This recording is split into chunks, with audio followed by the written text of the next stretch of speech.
That night in 1984, Kris Kristofferson had about 40 seconds. The interviewer had just asked him about the weight in his songs from the early 70s, the ones that still carried something unresolved. If he answered directly, he'd have to acknowledge what those songs were actually about. If he deflected, it would be obvious.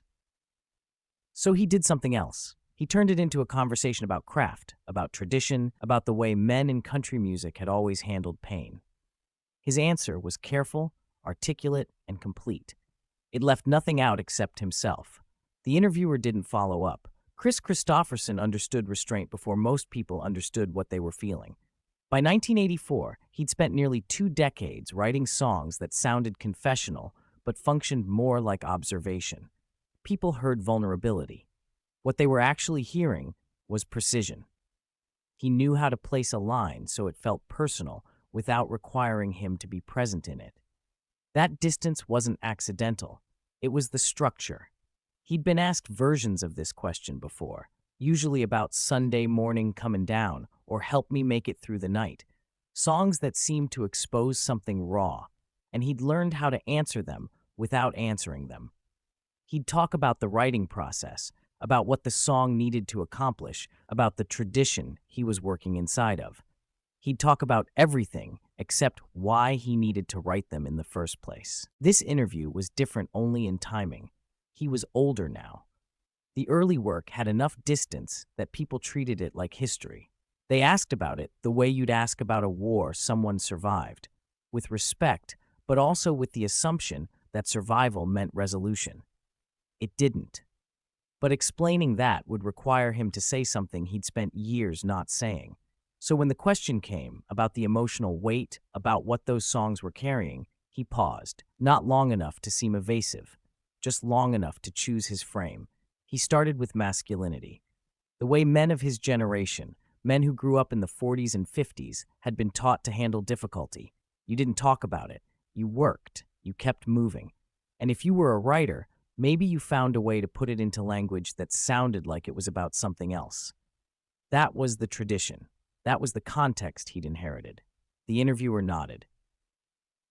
This was familiar territory. This was the kind of answer that made sense. Kris kept going. He talked about country music as a form that had always allowed for a certain kind of emotional expression, but only if it was framed as narrative, as character, as someone else's story. You could write about loneliness, regret, self-destruction, as long as it was happening to a figure in a song. The moment it became autobiography, it lost its protection. He was explaining something true. He was also explaining something safe. The songs he was being asked about, To Beat the Devil, The Pilgrim, Chapter 33, Casey's Last Ride, had all been written during a period when his life looked functional from the outside, but felt increasingly difficult to inhabit from the inside.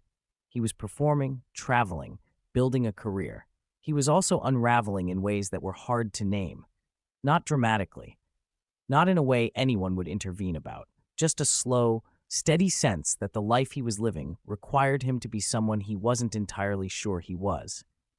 The songs came out of that friction. They weren't confessions. They were attempts to make sense of something he couldn't quite locate.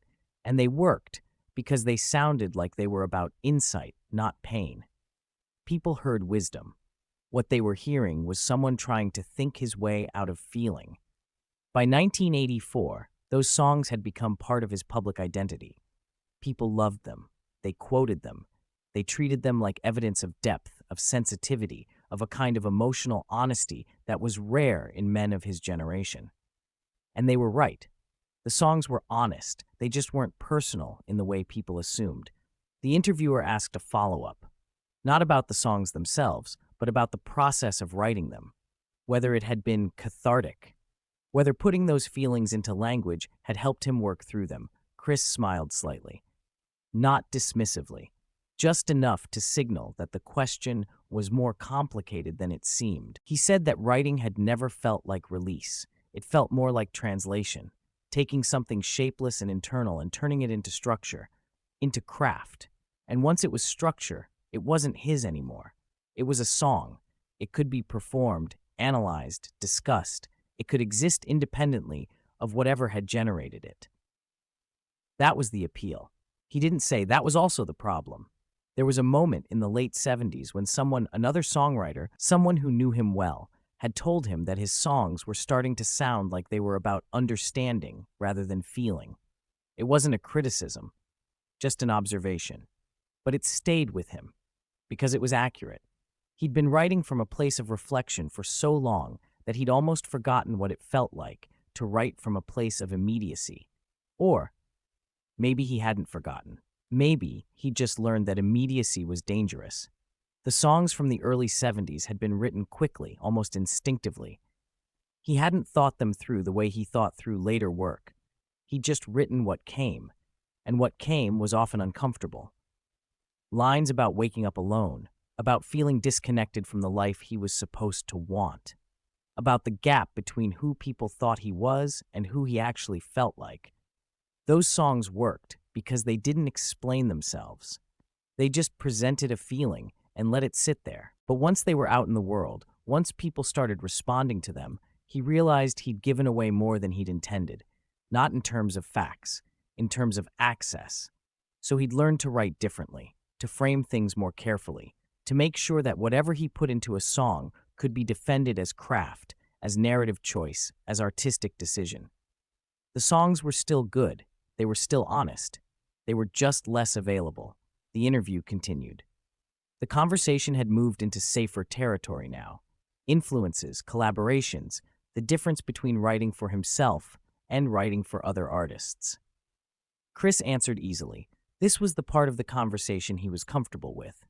The part where he could talk about music as a profession, as a discipline, as something that existed outside of personal history. But the earlier question, about the weight in the songs, about what they'd been carrying, stayed with him. Not because it had been difficult to answer, because it had been easy. He'd given the interviewer exactly what they needed. A thoughtful, coherent explanation of how men like him had learned to process emotion through artistic form. A framework that made sense of the work without requiring him to make sense of himself. And it had worked. The interviewer had been satisfied. The moment had passed. That was the danger. By the mid-'80s, Kris Kristofferson had become very good at talking about his own work as if it belonged to someone else. He could analyze his lyrics, discuss their construction, explain their cultural context. He could do all of this with intelligence and precision, and in doing so, he could avoid ever having to say, "This is what I was feeling. This is what I couldn't handle." It wasn't dishonesty. It was a form of protection that had become so naturalized he didn't always recognize it as protection. He believed his own explanations.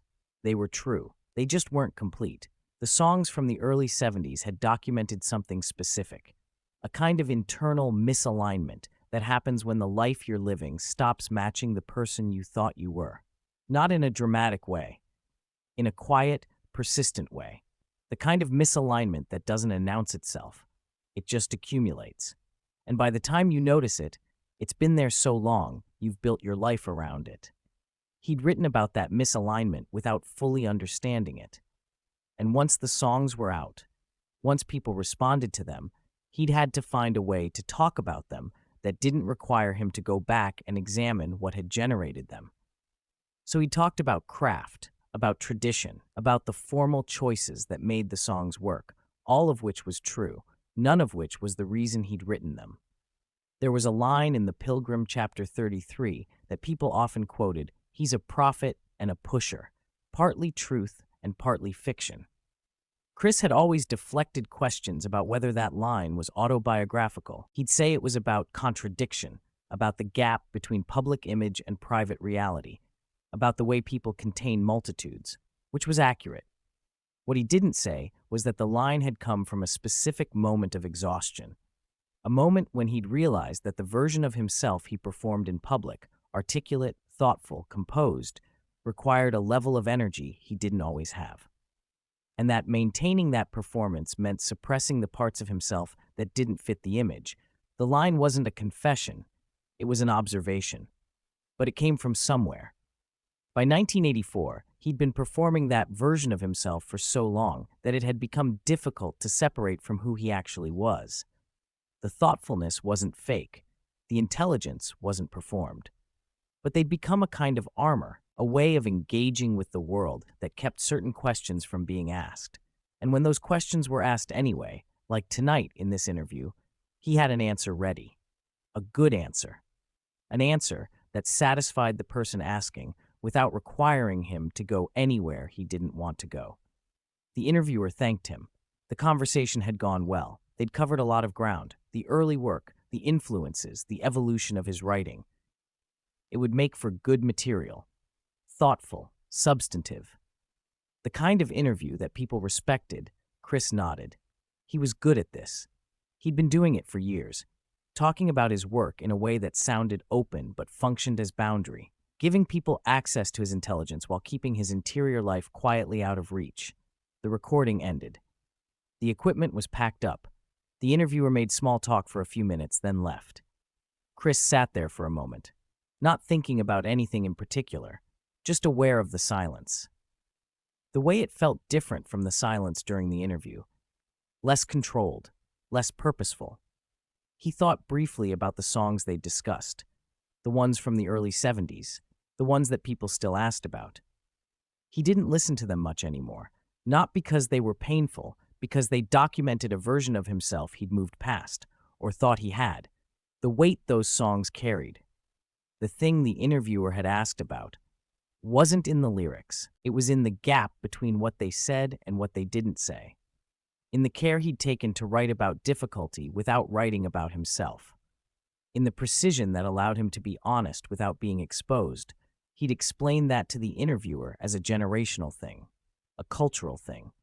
The way men like him had been taught to handle emotion. And that was true. It just wasn't the whole truth. By the time Kris Kristofferson left that interview, the question had already been reframed.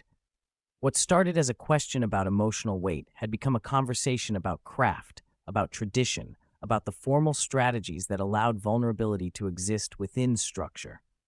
It was a good conversation, an intelligent conversation. It was also a substitution. The songs had been written from a place of uncertainty, a place where he didn't have answers, didn't have frameworks, didn't have distance. He just had a feeling he couldn't fully articulate and a need to put it into language anyway. The songs had worked because they preserved that uncertainty. They didn't resolve it. They just let it exist. But talking about the songs required something different. It required explanation. And explanation required distance. So he'd learned to talk about them as if they were artifacts he'd discovered, rather than things he'd created out of necessity. He'd learned to analyze them, to contextualize them, to make sense of them in ways that protected him from having to say, "I wrote these because I didn't know what else to do." The interviewer had been satisfied with the explanation. Most people were. Because it was coherent, it made sense. It fit the image of Kris Kristofferson as someone who'd always been thoughtful, always been reflective, always had some degree of perspective on his own work. What it didn't account for was the cost. There's a kind of loneliness that comes from being understood for your intelligence, but not for your uncertainty, from being respected for your insight, but not known for your doubt. Kris Kristofferson had lived with that loneliness for a long time. Long enough that it had stopped feeling like loneliness and started feeling like privacy, which was easier. The songs from the early 70s had been an attempt to close that gap, to put something uncertain into the world and see if it resonated. And it had. People responded to those songs in ways that surprised him. They heard something in them that he hadn't fully intended, something raw, something unresolved. But once the songs were out, once they became part of his public identity, he had to find a way to talk about them. And the way he found was through explanation, through craft, through turning personal uncertainty into artistic choice. It worked. People accepted it. They treated the songs as evidence of his depth, his sensitivity, his emotional intelligence, all of which was real. But what they were actually responding to, the uncertainty, the doubt, the sense of something unresolved, was the thing he'd learned to explain away. The interview that night in 1984 wasn't unusual.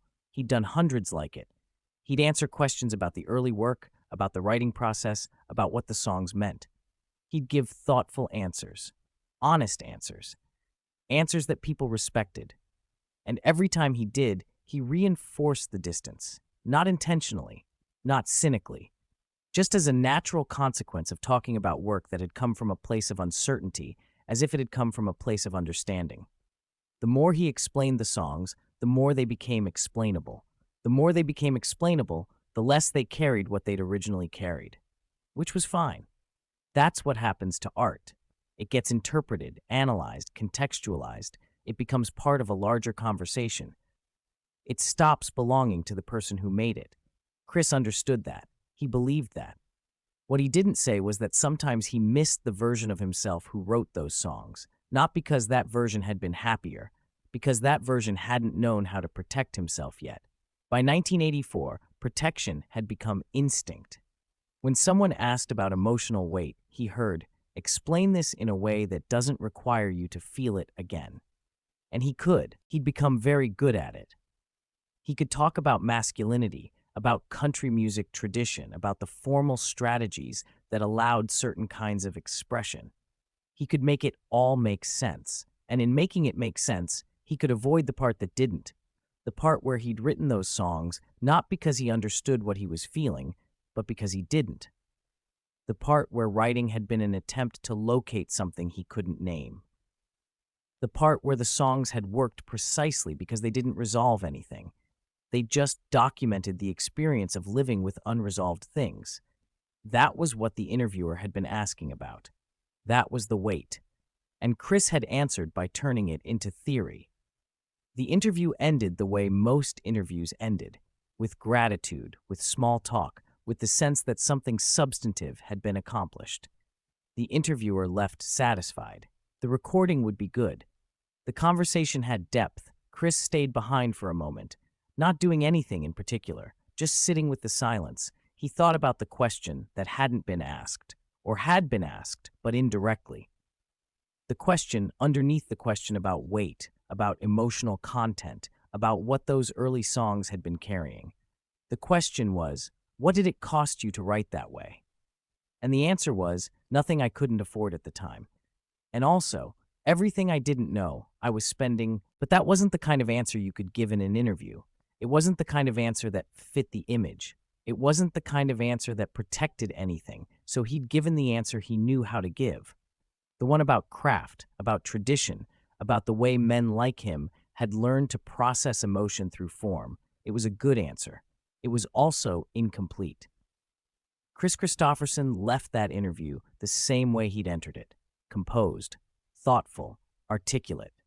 The version of himself that people respected, the version that made sense. The songs from the early 70s were still out there, still being played, still being quoted. Still carrying whatever weight they'd always carried, he just wasn't carrying it with them anymore. He'd learned to talk about them instead.